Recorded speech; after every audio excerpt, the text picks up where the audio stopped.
कहेंगे, भाज्य संख्या किसे कहेंगे, गुणनखंड क्या होता है और गुणनफल क्या होता है। सबसे पहले तुम लोग को आभाज्य संख्या समझा दे कि आभाज्य संख्या होता क्या है। सबसे पहले इसका एक छोटा सा डिफिनेशन दे देते हैं, परिभाषा दे देते हैं। इन आभाज्य संख्या क्या है, यानी आभाज्य संख्या उस संख्या को कहते हैं, आभाज्य संख्या उस संख्या को कहते हैं, उस संख्या को कहते हैं जिसका केवल दो गुणनखंड हो, दो गुणनखंड हो। यानी जिस संख्या का दो गुणनखंड होगा, सिर्फ दो से अधिक नहीं, दो। यानी यहाँ पर क्या बोला गया, सिर्फ दो गुणनखंड। यानी संख्या में ऐसा संख्या जिसका सिर्फ दो गुणनखंड हो, कितना गुणनखंड हो, तो उसी संख्या को हम क्या बोलेंगे, आभाज्य संख्या। यानी इसका कुछ एग्जाम्पल है, यानी एग्जाम्पल में देखते हैं। जैसे हो गया 2, 3, 5, 7 ... और आगे तक जाते रहेगा।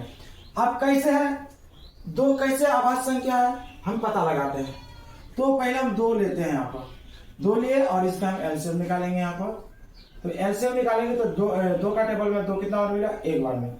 अब देखो ये 2 का जो गुणनखंड हो गया, ये 1 हो गया और एगो 2 सिर्फ अपना खुद हो गया, यानी खुद से कट जाएगा और 1 से कटेगा। इसके अलावा और कोई भी संख्या से 2 नहीं कटेगा। इसका मतलब क्या हुआ कि 2 का गुणनखंड कितना होगा, 2, यानी 1 और 2। यानी हम 3 का पता लगाते हैं तो 3 देखो वैसा ही है जैसा कि 2 है। इसका भी हम एलसीएम निकालेंगे। यहाँ पर 3 का एलसीएम निकालते हैं हम, और 3 का यदि हम एलसीएम निकालते हैं तो देखो क्या होगा। तो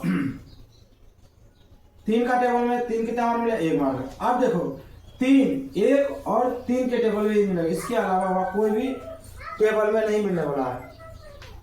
तो यहाँ 1 और 3, यानी 1 के टेबल में 3 मिलेगा और 3 के टेबल में 3 मिलेगा। इसके अलावा कोई भी टेबल में 3 नहीं मिलेगा, जिसके कारण यह कौन सा संख्या है, अभाज्य संख्या, अभाज्य संख्या। अब हम लेते हैं 5 लेते हैं। अब 5 का एलसीएम निकालेंगे। 5 का यहाँ पर एलसीएम निकालते हैं तो देखो यहाँ लिखा 5 लिखेंगे। 5 का टेबल है, 5 कितना बार में, एक बार में 5। अब देखो 5 का टेबल मतलब ये जो 5 है सिर्फ 1 का टेबल में मिलेगा और 5 का टेबल में मिलेगा, यानी खुद से कटेगा और 1 से कटेगा। इसके अलावा यह किसी भी संख्या से नहीं कटेगा, जिस कारण से यह 5 मेरा क्या है, अभाज्य संख्या है। यानी 5 का गुणनखंड हो गया 1 और 5, इस कारण से यह कौन सा संख्या है, अभाज्य संख्या है। ठीक है। अच्छा, इस प्रकार आगे और पता लगाते रहना है कि आगे कौन कौन सा संख्या अभाज्य है। अब हम तुम लोग को बताते हैं कि भाज्य संख्या क्या होता है। भाज्य संख्या का डिफिनेशन दिखा देते हैं हम।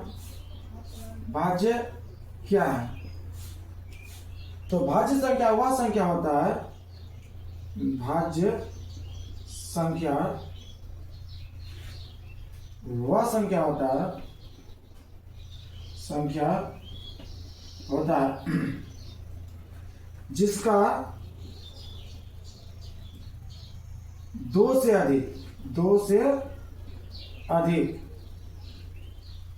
क्या होगा, गुणनखंड होगा, यानी ऐसा संख्या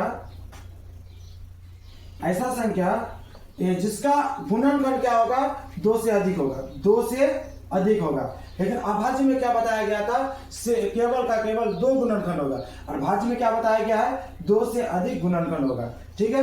अब इसका एग्जांपल हम तुम लोगों को देके बताते हैं। एग्जांपल में हो जाएगा जैसे 4, 6, 8, 9, 10 और ऊपर तक जाते हैं। हम कैसे, हम इसका पता लगाते हैं कि कैसे 4 अभाज्य संख्या यानी भाज्य संख्या है, कैसे है। तो यहाँ पर लिखो 4, और 4 का हम यहाँ पर एलसीएम निकालते हैं।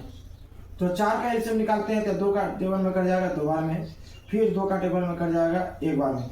अब देखो ये 4 जो है वह 1 के टेबल में मिल जाएगा, और ये 4 जो है 2 के टेबल में मिल जाएगा, और 4 खुद अपना ही टेबल में मिल जाएगा। ठीक है, जिस कारण से इसका गुणनखंड क्या हो गया, 1 से अधिक हो गया। यानी 1 हो गया, 2 हो गया और 4 हो गया। यानी देखो 1 से अधिक, इसमें देखो सिर्फ 2 ही गुणनखंड आया था। देखो इसका 2 ही गुणनखंड, इसका भी 2 गुणनखंड, इसका भी 2 गुणनखंड, लेकिन इसका देखो 2 से अधिक आ गए, 1 2 3, यानी 3 गुणनखंड हो गया। जिस कारण से यह 4 मेरा क्या है, 4 मेरा भाज्य संख्या है, भाज्य संख्या है। अब हम पता लगाते हैं किसका, 6 का। 6 यानी 6 का हम एलसीएम निकालेंगे। यहाँ पर 6 का एलसीएम निकालो। 6 का एलसीएम यदि हम निकालते हैं तो क्या होगा, इसका आधा हो जाएगा 3, फिर 3 का टेबल में 1 कट जाएगा। अब देखो ये 6 1 का टेबल में मिल जाएगा, 3 का टेबल में मिल जाएगा, 2 का टेबल में मिल जाएगा, और खुद 6 का टेबल में मिल जाएगा। यानी 6 का गुणनखंड हो गया 1 2 3 और 6। यानी ये जो 6 दिखाई दे रहा है तुम लोग को, यानी 6 का गुणनखंड हो गया 1 2 3 और 6, जिस कारण से इसका गुणनखंड 1 से अधिक हो गया, यानी 4 गुणनखंड हो गया। इसलिए यह कौन सा संख्या है, भाज्य संख्या है। अब हम फिर पता लगाते हैं किसका, 8 का लगाते हैं। तो 8 कौन सा संख्या है, यहाँ पर लिखेंगे हम 8 का एलसीएम। यहाँ देखो, यहाँ निकाल देते हैं 8 का हम एलसीएम निकालेंगे तो क्या होगा, इसका आधा 4, फिर इसका आधा 2, फिर इसका आधा 2 1।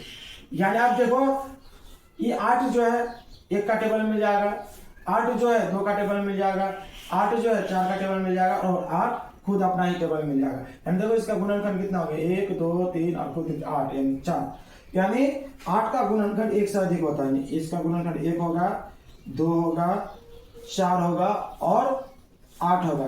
देखो 1 से अधिक गुणनखंड हो गया, जिस कारण से यह संख्या क्या है, भाज्य संख्या है। अब तुम लोग को समझाते हैं हम गुणनखंड क्या होता है।